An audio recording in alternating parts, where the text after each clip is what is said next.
Straight to the Ang point. Iglesia ni Cristo may gala mihimo og statement sa labot ini mao mga panghitabo karon. Og in fact nagtapok-tapok sila ron mahigala dito sa may EDSA, ang mga membro sa INC, mga sukit tig paminaw. Ato sa paminawon ang pamahayag usab sa Iglesia ni Cristo mga kahigalaan.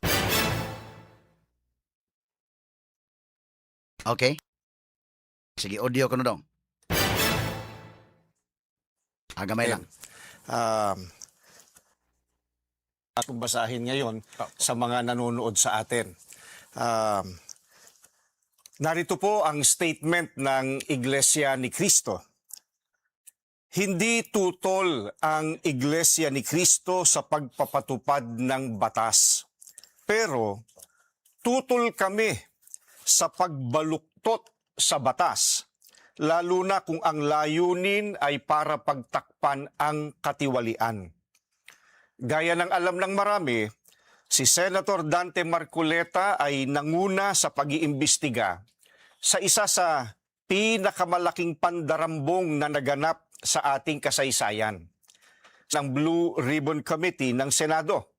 Subalit, pinalitan ng liderato ng komiting ito. Gayunpaman, itinuloy niya ang paghahanap ng hustisya para sa atin na mga mamamayan. Ang ipinagtataka namin ay kung bakit siya na nagsusulong sa pag-expose ng mga sangkot sa napakalaking pagnanakaw sa Pilipinas ang kakasuhan at ipakukulong sa halip na ang mga na-expose. Ang ikinakaso kay Senator Marcoleta ay plunder na isang non-bailable crime. Sa makatwid, ipakukulong siya at hindi pwedeng magpiyansa hanggang hindi natatapos ang paglilitis sa kanya. Sa madaling salita, ay hindi na niya maitutuloy ang paglalantad o pag-expose sa mga sangkot sa pandarambong na naganap. Pero, paanong naging plunder ang pagtanggap ng campaign donation o campaign contribution? Hindi naman galing sa kabangyaman ng Pilipinas ang tinanggap niyang donation mula sa mga sumuporta sa kanyang pagkandidato bilang senador. At mismong ang COMELEC ay naglabas na ng desisyon na walang krimen na naganap sa pagtanggap niya ng campaign donation. Sinusuportahan ng Iglesia ni Cristo ang itinataguyod ni Senator Marcoleta dahil ito rin ang posisyon namin. Nananawagan kami para sa transparency, accountability, justice, and peace. Kaya, nais naming iparinig sa mga kinauukulan na kahit ipakulong nila si Senator Marcoleta, ay hindi kami titigil sa paghingi ng katarungan para sa mga kababayan natin na ninakawan. Gusto naming ipaalam sa kanila na isang injustice ang selective justice. At hindi kami mananahimik sa harap nitong napakalaking pagyurak sa katarungan na hinihingi ng ating mga kababayan. Yan po ang statement ng Iglesia ni Cristo. Maraming salamat Straight po. to the point. Okay, so mo na mahigala ang statement sa Iglesia ni Cristo, labot ini mga panghitabo karon. Og dito mahigala sa EDSA ni mga panahon na karon ni no? Nga dunay mga tapok-tapok dito ron. Ubay ni nga mga members mahigala sa Iglesia ni Cristo ug dunay mga dili mga members sa Iglesia ni Cristo nga simpatiya sab. Mo na mga pictures ubay na mga tawhanan na dayo.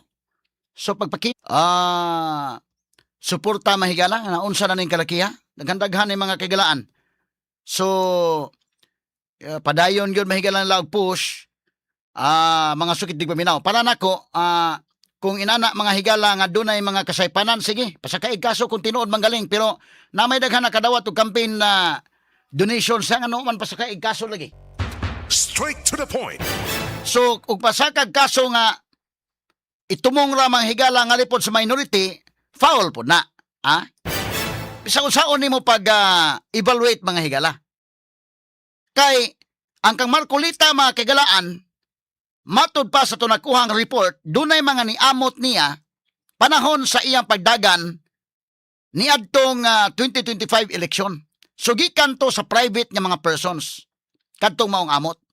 Dili to kwartas gobyerno.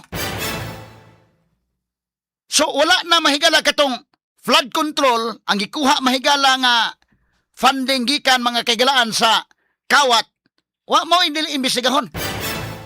Ang kini mga higalang donations mo imbestigahon. Ang pangutana ron do na may mas dako pang donation nga nakuha. Nganong wa may kaso? Straight to the point.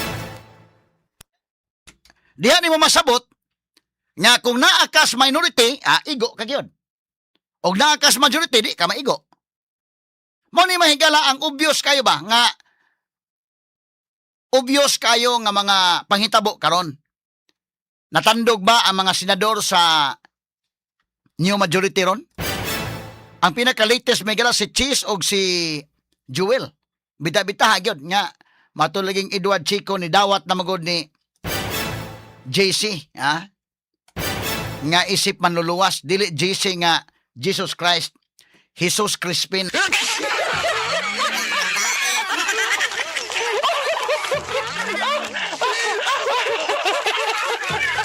Imong dawaton si Jesus Crispin nga maoy imong manluluwas.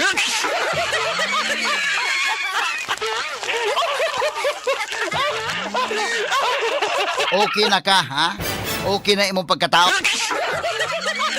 Maka ginawa na kag luag, kung imong dawaton si Jesus Crispin nga manluluwas.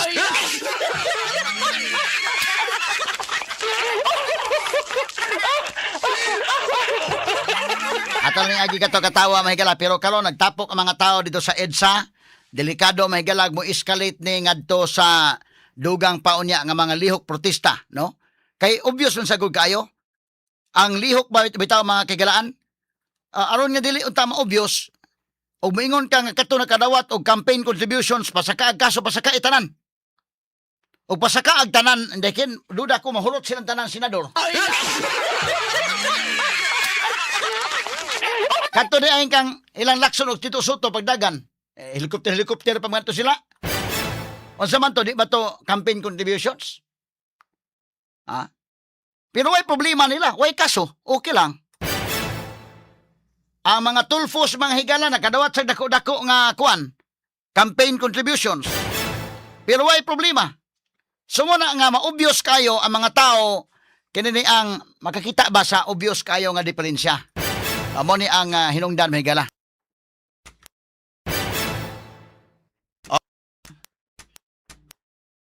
Okay. Mao na hitabo ang isa naon sa manideng. Okay, dara. Okay.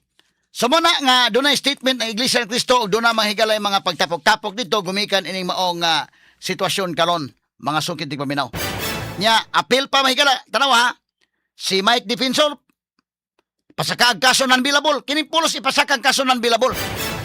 Kini mo Gus Marcolita ug mao ni maigo mahigala sakto to ang gingon nga mura sag 2-in-1 ang maigo.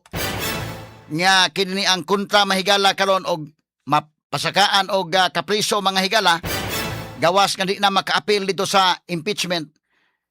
Dili maka-participate dito mga kahigalaan. Unya do na magoy igong capacity ni Marcolita sad nga maka mo og dunay mga lalis dito mahigala maka debate masaguni. So lig-on og kuanang diri sa Habigs minority kuna as Marcolita diha. Although salig man ka mahigala ni Cayetano nila ni Pia Cayetano og si Peter. Pero kini si Marcolita day naghatag man naglig-on. Kay mantigo masad. Pero imong i-minus Marcolita diha, imong i-eliminate diha sa mga senador. So inagsugod sa impeachment trial, kisa pa may Morales lain. Kana sa Cayetano mga maayo masad, pero kini si Marcolita dako-dako sa nigrol. So kung ipaprison lang daan, magsugod ang impeachment may gala July 26. Unya maprison July 6 day. July 6, unya maprison na daan ron. So medyo lahi ni mahigala nga hisgutanan. Medyo dako kay impact mga sukit di paminaw. So sa pagkakaroon si BBM day kaya nasa man tong item na to nga naay mga lakaw apan wala una mo lakaw sa pagkakaroon kay kinini ang kuan. Kinini ang dunay pagmonitor sa mga panghitabo didto sa EDSA ra mga panahon na. Sige, so mo ni mga kailan, no? Ang tapok-tapok sa pagkakaroon o delikado pa ni mo daghan pa mga tao iniunya sa dugang pang tapok-tapok mga higala. Standby lang una alang sa tundugang mga defensor pasakaag kaso, pasakaan og kaso mga higala nga non-bailable gihapon. So ang uso ro non-bailable case para mapriso ka. So adto kas prisuhan, di ka participate, no? Unya doon na po tig-ingon mahigala palitan mapriso sa Marcolita minga po ni gamay na ang denominator kay na priso naman po.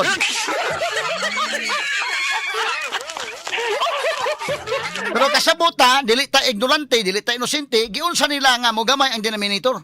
Kung imong sakyan mahigala nga ang senador og mapriso wanay labot sa ihap.